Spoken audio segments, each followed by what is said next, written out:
After waiting for many years, the Switch 2 is finally here, and as a successor to one of the best-selling handhelds of all time, it's time to see how the Switch 2 performs and whether or not it's worth the hefty asking price. Now, quick disclaimer, this device isn't officially sold where I live, so I had to buy an imported unit from an online platform during the pre-order window. My pre-order came with the Switch 2 Mario Kart bundle, a travel plug, a screen protector, and a carrying case, all for the price that you can see right now on the corner of your screen. Let's kick things off with a quick unboxing. We have the Joy-Con 2, the Switch 2, this controller adapter, a 60-watt PD charger, a USB Type-C charging cable, and a taco dock. This new joystick actually feels much better in the hand. The normal one has a slightly rough action to it as you move around in a circle, but this new one is super smooth. There are 3 normal sizes that joysticks can come in, with the ones in the deck being the biggest. This one seems to be using the middle-sized one, and this is the best version of it that I've used thus far. In terms of comfort in the hand, it's not drastically different between the original and this. However, the rear trigger feels easier to use than the older style. The buttons themselves feel the same and they're the same clicky style as before. Now, this might not come across on camera that well, but I want to point out that this color is more of a pastel. It's more muted than the renders would lead you to believe. I thought it was going to be more vibrant than this based on the pictures that I saw. And when it comes to the entire unit, this is much chunkier than I was expecting. But I don't hate it. I'm going to do a speed run right now of the new user experience real quick, and then I'll come back. I don't think this day one patch is going to take as long for you as it did for me, but this took a very long time to apply. I actually had to connect this to a VPN to speed things up. I don't think that that's Nintendo's fault, but it is what I had to do. Since I had to do that, I went ahead and loaded up this with all of the patches for a bunch of games. I then copied over all of the save files for all the games to make testing easier. The first thing that I want to talk about in this video is the software experience. A lot of this is going to be the same, but I did notice some big speed improvements both in the Nintendo Switch Online app and the eShop. The main system UI also feels very snappy compared to last gen. While we're here, it's probably worth just disabling auto system updates. If you know anything about console launches, there tends to be some flaw in the initial version that you can take advantage of later on, so I want to keep this one on the day one patch, which is 20.1.1. If you're wondering, here's how my storage looks after installing a ton of game updates. Our increased storage cap is more than enough for how I tend to use these devices, but that could change if more games are released as digital codes in boxes. I hope not. It's worth mentioning that this device doesn't support standard microSD cards anymore. It actually does in a single menu option, but you're forced to apply an update to use it, and then you have to reboot again when you're done. For the most part, we're stuck with express cards. Those are more expensive, but I would imagine those prices to come down over time, so it's not going to be a big issue later on. Aside from that, the display section has a few interesting options. The HDR setting can probably just be left off. This panel doesn't really have the max brightness that it would need to be able to do any form of decent HDR, so it's more or less pointless. I do have some thoughts on the screen after getting this thing set up though. I did a full benchmark of the display that we'll look at in just a moment. The biggest takeaway for me is that there is a bluish tint to the screen. If you use the light theme, it is very easy to notice. Anything that should be pure white will have a bluish tint to it, and I don't like the way it looks. When it comes to the fit and finish on this, it's actually very nice. I like the texture Nintendo used on this shell. I do wish we had other options besides black, but that's besides the point. This one does reject fingerprints better than you would expect because of the texture print to it. In terms of build quality, there's really only one nitpick that I have. I don't expect this to be a widespread issue, but it has to do with the kickstand. On the right side, this edge is slightly bent inward. Normally, I wouldn't even bother saying this, but this is a pretty expensive product. You can see this side is flush over here, or it's more flush with the shell. The other side is slightly sticking up. Aside from that, I was concerned that this connector would be a breaking point. This has some flex to it that should keep it from breaking. Now, you could obviously break this if you wanted to, but I don't think it's going to be common for this to break during normal use. I will say that I don't like that they hit a lot of screws under this dumb sticker here. Stuff like this is going to make it more difficult to mod or repair this device down the line.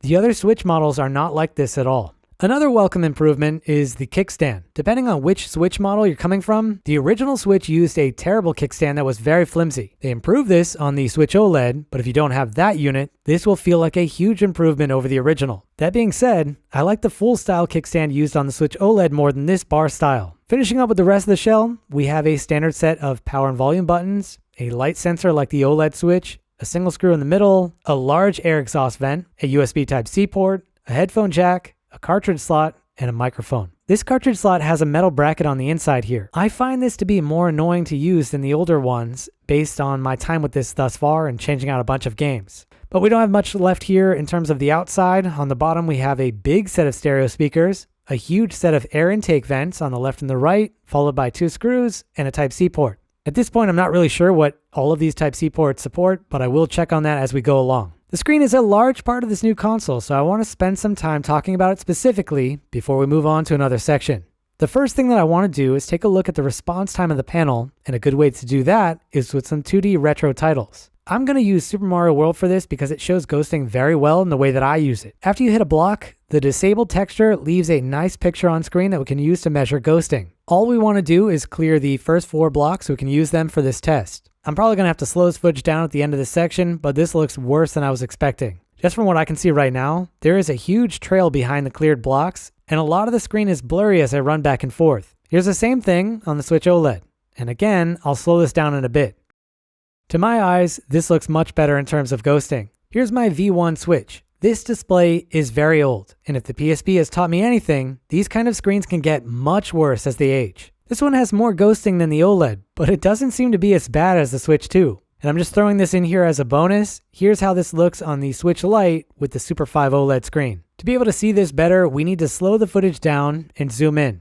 I'm going to pause it here to explain what we're seeing. In this kind of test, it would be normal for you to see 1 or 2 frames behind or around your active frame, depending on the response time of the panel. For example, you may find a panel that lists a response time of around 30 milliseconds. In that case, you'd expect to see at most 2 frames of ghosting. I'll try to get an example from the Switch 1 screen datasheet, but they usually give you like an average or a max value. There are many Switch 1 screens, and it's kind of like a lottery if you get the best ones, but this one has a max value of around 2 frames, with an average of 1. Again, this is with a new panel. It can get way worse than this with age. On this freeze frame, I can see between 3 or 4 frames, depending on how you count it, which is excessive. And I almost feel like this is a software issue because this is a little high for a modern IPS screen. The Switch OLED is much better than this, and that screen doesn't appear as blurry as the Switch 2 to my eyes.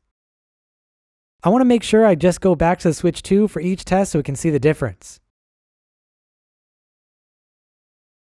Here is my launch V1 Switch. This one is supposed to have 2 frames of max ghosting based on the datasheet, but this panel has aged, so it's probably between 2 to 3 max. It's not great, but for some reason the ghosting looks better on this than it does on the Switch 2 screen. Finishing up, here's Super 5 with 1 to 2 frames of ghosting.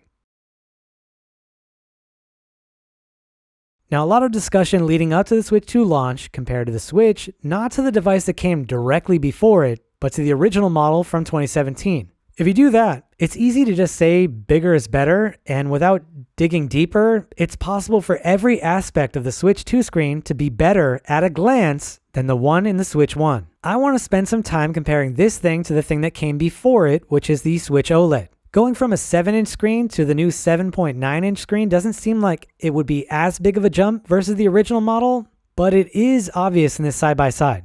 I have a 7-inch Super 7 IPS screen that we can put on top of the Switch 2 to give you a better idea of what the Switch 2 would look like if we kept a 7-inch screen and everything else was the same. It's important to note that the Switch 2 does have sizable bezels on the left and the right side, but the top and the bottom aren't that bad this time around, and they are both a huge improvement over the original. If you ignore the Joy-Con rail hardware, the OLED version has very small bezels all around the display. So we do have bezels on this, but they're nowhere near as bad as they were on the original. Another huge improvement that cannot be ignored is the fact that we no longer have a plastic screen over our display, nor do we have an air gap between the display and the top protective element. This time around, we have a glass screen over our IPS, with touch integrated into the display module. On the Switch 1, these were both separate, and this made the display look dated, even for the time. When it comes to viewing angles, this one holds up very well, with only some minor distortion as we view the display at an angle. The original model is much worse in the same situation, especially when you take into account the air gap. Because we're back to an IPS screen, I wanted to check this unit for any potential light bleeding.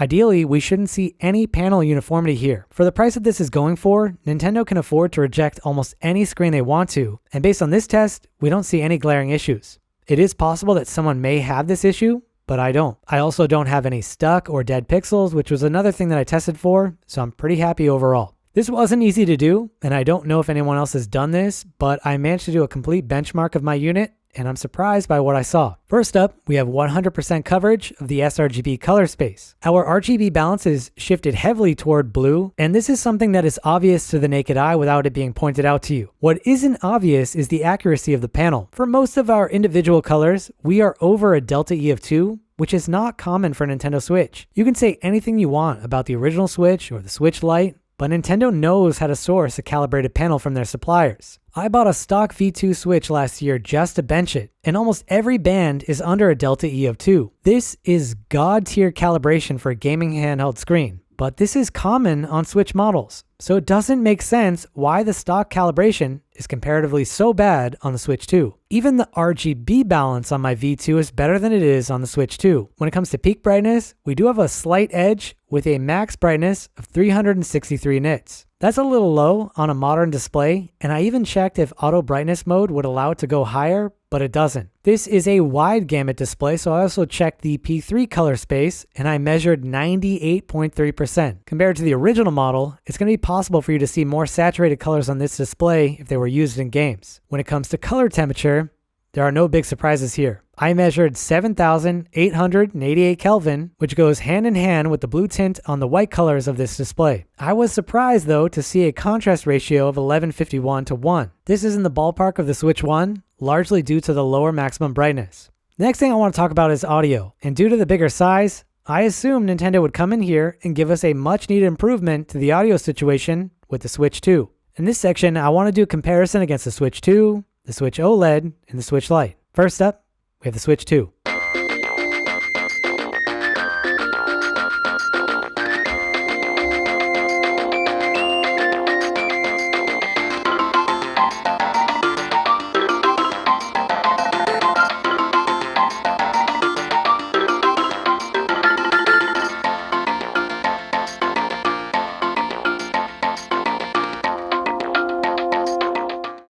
Now, the Switch OLED.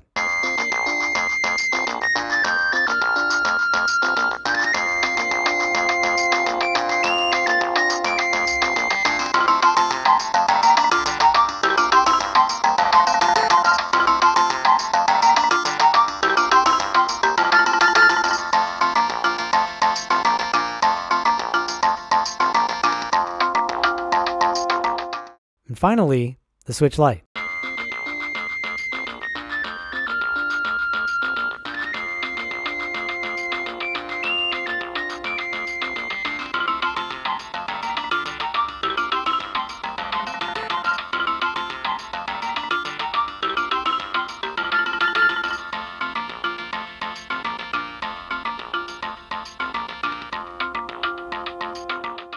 I'm pretty happy with the improvement in audio quality on this unit. The audio is louder than it was on the Switch OLED, and there appears to be more bass. That will make this device more enjoyable to use in mixed settings, especially if you have this propped up on a table. In this video, I want to make sure I test Switch 2 compatibility with a variety of things that can support video input. The first is a pair of glasses, and I picked these because they can support 120 Hz, and the Switch 2 can support 120 Hz. These use a Type-C connector for DisplayPort video. If I plug this into the top, I can get power on the glasses, but there is no video signal, which is what I expected. On a device with proper DP support over Type-C, you would simply plug these in and you'd be good to go. The Switch OLED only has one USB port, but that also doesn't output the video signal that we need for devices like this. And unfortunately, this is the same situation on the bottom port on the Switch 2. We have power on the glasses, but there's no video signal. Speaking of video signal, I don't have many third-party docks to try, but I have one that claims that it supports the OLED Switch. Technically, this only works if the OLED is lying upside down or lying flat on a table. I have this connected to a monitor off camera, and I verified that it works. Since we already know the dock works with the bottom Switch OLED port, let's see if it works on the Switch 2. We plug in the cable, and we can see that it says that it's charging, but we don't have any video signal, and the top is the same. The takeaway is that third-party dock support isn't that straightforward this time around. If something says that it'll work with older Switch models, don't assume that it will work with the Switch 2 unless the company specifically mentions that it's compatible. So if you're thinking about getting a second dock down the line, just make sure to check the compatibility list. Speaking of docks, I have some feelings about the official one. For one, it's a fingerprint magnet. Whereas the Switch 2 rejects fingerprints very well, the same cannot be said for the dock. Another problem is that the weight seems to be pushed very close to the front edge. If you give this thing even a slight tap, or you have a cable that moves slightly, it's very easy for this to completely fall forward. On the flip side of this, it's basically impossible for you to get this to fall backwards. I would imagine people are going to come in here and make brackets or braces for this front part to give it more support. To be honest, I really don't know how this made it through the R&D stage, because the welcome to our game makes it seem like they know this is possible, but they didn't fix it. To illustrate this, I'm using a braided 4K HDMI cable. If this cable moves even slightly, the Switch 2 is going to go flying. The cable is in my hand off camera right now, and I don't need to move it that much for this to just fall down. And this would not happen if they designed the front of the dock a bit better. Even just a slight increase in the front thickness, or better yet, a more centered Switch 2, would drastically improve this. Since this thing has a high performance ceiling in docked mode, I would imagine some companies are going to come in here and give this much better cooling and a better overall experience. But now that we're here, I want to see if we can get the glasses to work if we use the dock and an HDMI to DP adapter. With that connected, we're able to get a proper video signal on the glasses. If we go into the dock settings, we can see that the system is able to output 1080p at 120 Hz with this setup. And just in case you're wondering, games do have the ability to know what refresh rate you're using. I connected another pair of glasses, and the welcome to our game knows I only have a 60 Hz refresh rate. Alright, I'll be the first to admit this is a little cursed, but I have one further thing to test. Here we have a 7-inch IPS screen connected to my dock Switch 2. We're using Switch OLED Joy-Cons paired to my Switch 2, and we're feeding the screen with a wireless 1080p 120 Hz signal. This is actually kind of cool because you essentially have something that is the same size of a Switch OLED with the power and performance of a docked Switch 2. It's nuts. The added bonus is that the screen actually looks much better than the one in the Switch 2. The next thing that I want to talk about is backwards compatibility. There are a bunch of games that push the hardware on the Switch 2, and some of them did that better than others. I want to see how the Switch 2 handles those games with the added performance that it has. Arkham Knight is borderline unplayable on the original Switch. We can improve things to some extent by modifying clock speeds on modified units. Usually people test this in docked mode, but we're going to stick with handheld mode and handheld mode resolution and set the clocks to the max possible. Then we can compare the max performance that you can get out of a V2 or an OLED Switch compared to a stock Switch 2. What we're doing right now is just driving through the city in the intro, and I want you to see how much the FPS fluctuates. In situations like this, low FPS is not an issue. Even first-party Nintendo games ran at 20 FPS on the N64. The difference is that the frame rate was stable for the most part. What we have here is jank, where the FPS swings widely from 30 down to the teens very quickly. It's jarring, and it makes this unplayable in my opinion. And this is with a docked mode overclock. This situation is way worse on a stock device. Now let's take a look at the same game on the Switch 2. And I want to point out this is without any Switch 2 patches applied because they don't exist. We don't have an FPS counter on screen, and this is probably not running at a lock 30, but this is way better than my overclocked OLED Switch. It is more than playable now, and this is a good sign for other demanding games. Borderlands 3 is another demanding game for the Switch. It is by no means unplayable, but it does lag in bigger fights and as you load into new areas. I would expect this to run flawlessly on a Switch 2. This one does appear to run better, but it has heavy screen tearing and flickering that is distracting. The scene also keeps dipping to almost full black for some reason, which is not supposed to happen. If I move around in a circle, you should be able to see both of these things at play at the same time. I went inside one of the buildings to get a better clip of the tearing or stuttering. It is pretty excessive. I also want to test out Breath of the Wild. This force can get laggy on stock hardware, but it runs flawlessly on a Switch 2. It's actually running even better on a Switch 2 because this is the new Switch 2 version. Hyrule Warriors DE is another interesting title to test. For some reason, this game runs at 1080p on the original Switch in handheld mode, and it can lag in handheld mode.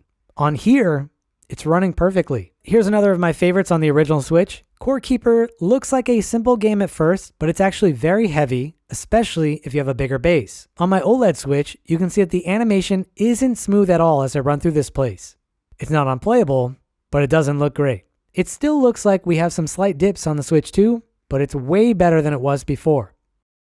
Pokemon Scarlet is another game that got a much needed performance boost on the Switch 2. I played through a bunch of this game for testing, and it is a night and day difference between this and the Switch 1. During my testing of Switch 1 games, I'm also noticing that loading times are much better. To illustrate this, I wanted to put the intro of Super Mario RPG on both of these to see the difference in speed. This clip starts with these both in almost perfect sync, but the Switch 2 will pull ahead, and you will notice that the footage is laggy at times on the Switch OLED. Quick disclaimer here is that I played this entire game on the Switch OLED, and it didn't bother me, but it's cool to see the difference with our new hardware. In a perfect world, almost every Switch 1 game would run flawlessly on a Switch 2, but for some games, it's probably worth taking things a bit further. There are a ton of Switch 1 games that ran under 720p rendering resolution in handheld mode for performance reasons, and those games don't look great on a 1080p screen on a Switch 2. I wish we had an option inside the settings to simply run Switch 1 games in a docked mode on the Switch 2. The reality is, a lot of older games aren't going to be updated for the Switch 2, and if they are, it won't be free updates like we saw with No Man's Sky. Adding an option to force Switch 1 games to run in docked mode on a Switch 2 in handheld mode would be an awesome quality of life improvement. Let's say an older game runs under 720p or even 720p and the developer has no intention at all of doing a Switch 2 patch. Being able to force a docked mode would allow us to get more out of the hardware that we have without the older development teams needing to be on the hook for anything. And the best part about everything is we already know something like this is possible because it exists on custom firmware. This is the first time that I could ever see that option having a legitimate use in the official software. Personally, I think it would be awesome. You can let me know your thoughts down below. When it comes to Switch 2 games and Switch 2 exclusives, we don't have a lot right now.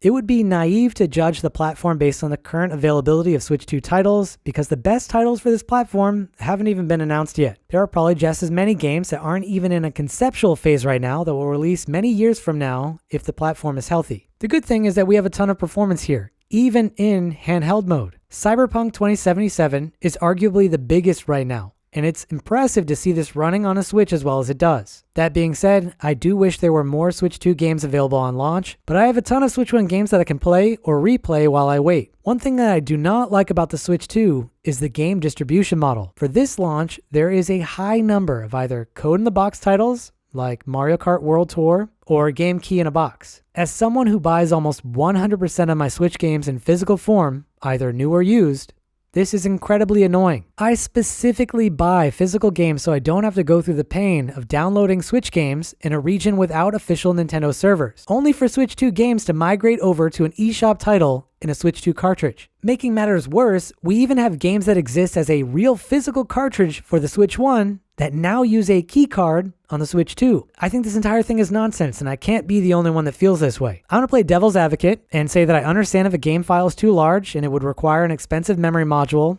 but this is a 12 gigabyte game. Storage of that size is not expensive. Outside of that, we have some patches for Switch 1 games that add functionality for the Switch 2. These are either paid or free in the case of No Man's Sky. For first-party titles, it's probably safe to assume or demand that Nintendo just supply these for free, but I'm fine with paying for a DLC upgrade if it's a game that I really like. I believe Breath of the Wild and Tears of the Kingdom have free updates available if you're an NSO subscriber like I am, but I bought the patches outright because I don't like the idea of not being able to play these down the line if I don't have a membership. When it comes to both of those titles, the improvement over the Switch 1 version is night and day. The games are super smooth now in almost every way, and the resolution is improved. It is so drastic that I'm planning on starting new save files to experience the game again for the first time. Another cool thing about the Switch 2 is that it comes with support for the Nintendo Switch Online GameCube app. On the original Switch, you could use the Dolphin emulator to play a bunch of GameCube games, but this should give you way better experience as long as Nintendo's GameCube emulator is decent. One downside is that you're going to be limited to whatever aspect ratio was originally supported by the original game. We don't seem to have anything in the way of a widescreen hack option available, which is kind of a bummer. Personally, I love GameCube, and I've been waiting for Nintendo to do something like this or to port over more games like they did when they did Super Mario Sunshine. Right now, we're limited to Soul Calibur, Wind Waker, and F-Zero GX. F-Zero GX is one of the more demanding benchmark titles in terms of emulation, and it runs very well on this hardware. I'm going to make sure that I keep an eye on this to see what kind of games they add down the line. I'm pretty excited. The Switch 2 also has access to considerably more power when in docked mode versus what we're used to. This time around, we can output up to 4K.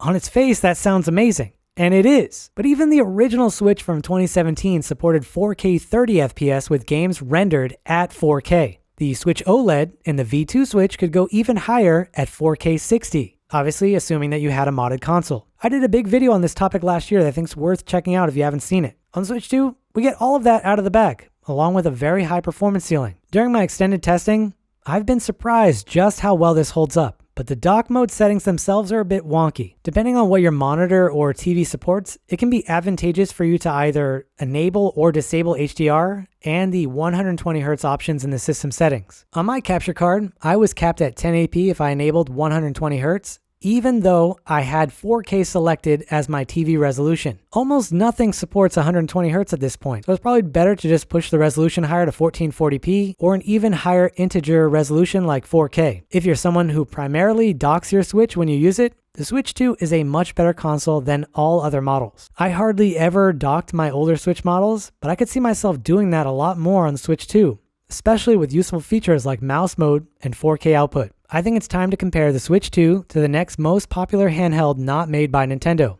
Of course, I'm talking about the Steam Deck. In terms of size, these are fairly similar. Obviously, the Steam Deck has a smaller screen and bigger controls. You can kind of judge the design goals and values of the teams behind these units. For the Steam Deck, I would argue the OLED is roughly 50-50 between the importance of the screen and the importance placed on the controls. The original model was probably 75-25 in favor of the controls. Both of those areas were done very well on the OLED Steam Deck. Many aspects of the deck were done about as well as you could expect for what it does and what it needs to do. On Switch 2, the screen takes up most of the focus. While the Joy-Con 2 is an improvement over the original, they could have gone further. The good thing is that replacement options will certainly be created if the Switch 1 is any indication. So from a control standpoint, I think the Steam Deck has a leg up right now until better third-party options exist for the Switch 2. Obviously, we're comparing an OLED to an IPS. If I had the IPS Steam Deck here, the Switch 2 screen would beat it by most measurements. However, this Steam Deck uses the OLED screen that is essentially the same one in the Switch OLED, and I think that is a far better screen than the one that's in the Switch 2. When it comes to performance, the Switch 2 should have considerably more power than the Steam Deck, especially if the Switch 2 is docked. That should make sense because the Steam Deck OLED is based on an older APU with a somewhat decent GPU and a relatively weaker CPU. I imagine whatever succeeds the OLED Steam Deck will blow the Switch 2 out of the water, but that's not where we are today. If there are PC games that run on both of these devices and those games were not specifically ported to the Switch 2, you'll probably be better off running those on the deck. The experience is going to be much better and you'll have far more control over how the game looks and runs. For Switch 2 ports of PC games like Cyberpunk, I would expect the Switch 2 to have better performance, while a stock Steam Deck will have better controls and audio. While filming this review, I have had extensive issues with my Switch 2, so much so that I decided to put together this section. I was just now playing with this docked, and my system froze up and I couldn't pair the right controller. I then took the entire thing out of the dock, and then the screen wouldn't turn on. If I press the power button right now, nothing happens. If I disconnect the left controller, you can see that it's still paired, so I know the system is still on right now. If I connect to power, the screen doesn't light up like it normally would with the charging indicator. I'll remove the controller so we can get a better look at the LED light. It will show when we actually get this thing to power off. I'll then hold the power button to do a hard reset.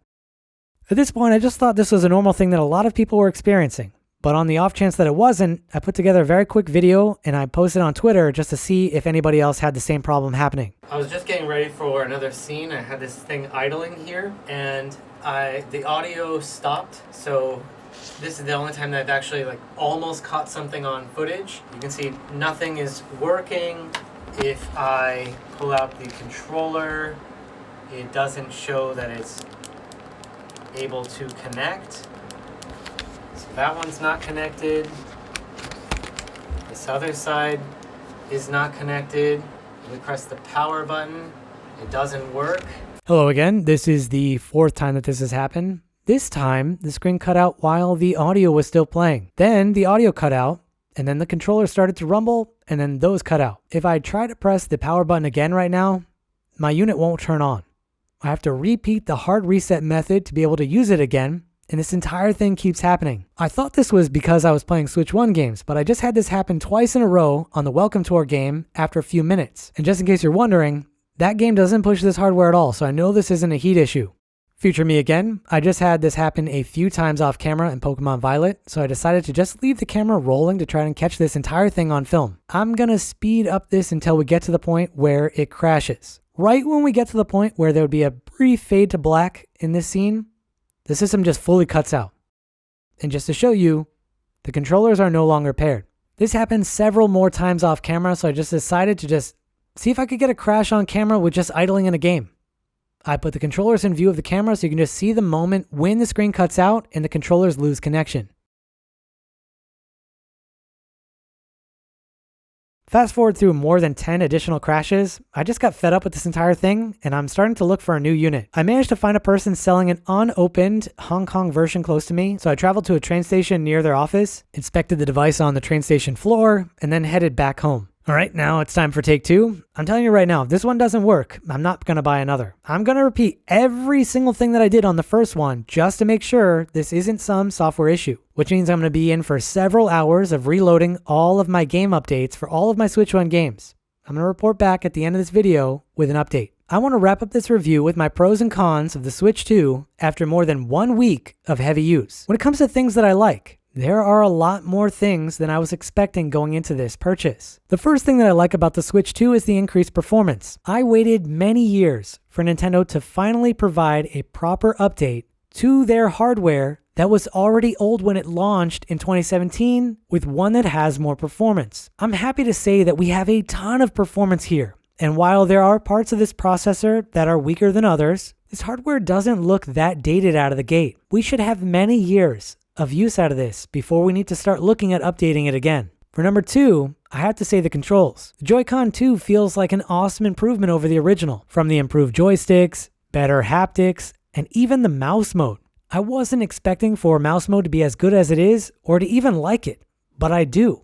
Nintendo did a great job on that. This has a double-edged side to it, but I also like that we have a substantial amount of internal storage this time around. I was able to store a ton of game patches, save files, and full keycard games on my device with room to spare. When and if I run out of space, I can always upgrade with an SD card. I also like the new stand on this model. I didn't expect to like this as much as the one in the OLED, but for this size of device, I think it's almost perfect. I like that I can sit down, prop this up on my lap, and have enough room around the kickstand to fit my fingers. This is something that's not that important on older Switch models, but I found myself doing this more and more on the larger Switch 2, and I have to say I'm happy that they went with this style. Given that I play mostly in handheld mode, I also love the improved sound quality this time around. Nintendo has had mediocre audio in their handhelds for years, especially compared to the competition, but they are finally turning the corner. With this device, I no longer feel like I have to use headphones to either hear what is happening or enjoy what is happening. The onboard speakers are more than adequate. Backwards compatibility is another pro for me. With the exception of some edge cases, backwards compatibility is much better than I expected. It's almost like a free performance improvement on the games that I already own. There are some things that I wish Nintendo would do, like allowing us to use Switch 1 docked mode and Switch 2 handheld mode in games that there's never going to be a patch for, but what we have right now is good. My final pro is the official 4K dock support. It's awesome to no longer be limited to 1080p. And I like that docking actually feels like it does something useful this time around. I feel the performance gap between handheld and dock mode is much bigger than it was on the older Switch. Scratch that, I actually have a bonus pro here. The top USB port is legit an MVP. I can't tell you how many times I had the unit start to die as I was playing this on my lap or standing on a desk. It is amazing being able to just connect a cable to the top and just keep going. I don't know why it took them this long to do this. So those are some of the things that I like about this device, but there are just as many things that I don't like, and not all of them are things that I expected going into this. I realize that this is going to be unique to a small percentage of people, but I'm not happy that my first device is essentially a paperweight right now, especially not after I waited as long as I did with a pre-order. Now I can speak from personal experience and say that I know Nintendo would easily handle this RMA and make this right. They even fixed a broken Game Boy Pocket that was way out of warranty for free when I was a kid, but time wasn't on my side for this review, and it would be somewhat of a logistical nightmare doing an RMA in a non-supported country. The second con for me has to be the price. And this goes for more than just the console itself. I'm not naive enough to think that this hardware could sell for the cost of last gen when last gen was new, but this feels like a little too expensive for what it is. I don't know Nintendo's BOM cost, but I believe they could have made either a $350 or $399 Switch 2 possible with a slightly different configuration of hardware. $450 seems kind of excessive, and this is coming from someone that paid way more than that for one that is essentially a paperweight right now. Adding to that sticker pain is the increased pricing on Switch 2 games. I don't have a problem with paying more if I'm getting something for that, but if developers just increase pricing because the tides are moving in that direction, It's not good for this platform. The worst part about it is Nintendo can get away with increasing their prices because they have awesome IP and they make great games that people cannot get on other platforms. I also have to say I hate the entire key card or key in a box nonsense in this generation. I feel developers are taking advantage of the fact that we have a ton of onboard storage to essentially deliver an objectively worse experience out of the box to save on costs. I'm worried that as we go on, traditional games that are complete in box like Cyberpunk are going to be harder to find. With keycard games, you're almost certainly going to blow through the stock storage and have to eventually buy additional storage, making an already expensive console even more expensive. To that end, I also don't like that Nintendo dropped support for cheaper normal micro SD cards. The worst part about this is that the system actually supports micro SD cards. The Steam Deck has already proven that big games on an SD card work, and they're able to be used as a game drive. Now, maybe there are some demanding games in the future that won't run that well on an older SD card, but you can't tell me that a game like this that you can buy today on an older Switch and store on a micro SD card wouldn't be able to do the same thing on a Switch 2. I went back and forth with this last one, and I debated putting it here, but I have to say my final con is the rather lackluster screen. Obviously, I didn't go into this expecting the screen to look as good as the device that came before it, since that was an OLED, but I was looking for an IPS panel that at least rivals those used by other handheld companies. To be honest, I've gotten used to this panel after using it daily for more than a week. The one thing that I haven't been able to get used to is just how blurry this thing is in the kind of games that I like to play. Unlike everything else here, the blurry or smearing that happens on this display pulls me out of the game, and I just tend to focus on it instead of just enjoying the games. I really hope this is something that can be fixed in software, or it's something that was overlooked. Maybe this doesn't happen in 120 Hz mode, or it's a software bug. If I only had one Nintendo Switch 2, I would probably just think this was just me. But I have two since the first one doesn't work, and both of them have this same issue. And I have to say, I also think it's a little ridiculous that this panel has more ghosting than my launch V1 Switch from 2017 with heavy use. That should not happen. What I don't want to see is a repeat of the 3DS, Switch, and Switch Lite, where some people win the screen lottery because they are lucky enough to get good panels from good display factories, while others get panels like the one that I have. What I do know is that there are good IPS screens that Nintendo could have used for this console. They aren't 7.9 inches, but they are cheap, support 120 Hz, and they look a lot better than this without having excessive ghosting. The saving grace of this entire thing is that this is a hybrid device, and I have other Switch consoles. If there's a game with issues on the Switch 2 that doesn't look bad on an older Switch, I'll just play them on an older Switch, or I will dock my Switch 2. It's as simple as that. So, should you buy the Switch 2? That's going to come down to several things, including your budget. If you have an OLED Switch right now as your only Switch, this is going to feel like a side grade instead of an upgrade. The Switch 1 isn't going to stop getting games from developers just because this thing exists. You can still enjoy what you have, and you should be able to still get games for it in the future. If you have an original Switch, especially if it's a V1 Switch, this is going to feel like an awesome upgrade for you. And it's going to be better in almost every situation, except maybe ghosting and battery life if you have a V2. Even with all of the cons that I have for this, I'm enjoying it. And as an update, the new unit that I bought has not crashed a single time, and I did every single thing over again. My original Switch crashed 18 times while working on this video. But bringing things back, Nintendo makes a ton of games that I love, and for better or worse, this is now the best way to enjoy them thanks to the added performance. For the first time in a very long time, Nintendo is not rocking hardware that seems dated on release. This platform is going to get a ton of AAA bangers as time goes on, and I want to be there to enjoy them. But I can tell you one thing, the moment the Switch Lite 2 is ready, I'm jumping ship. If you enjoyed this video and you want to see another, take a look at my video on 4K gaming on the original Switch. It's an awesome deep dive. Happy gaming, everyone. Taki out.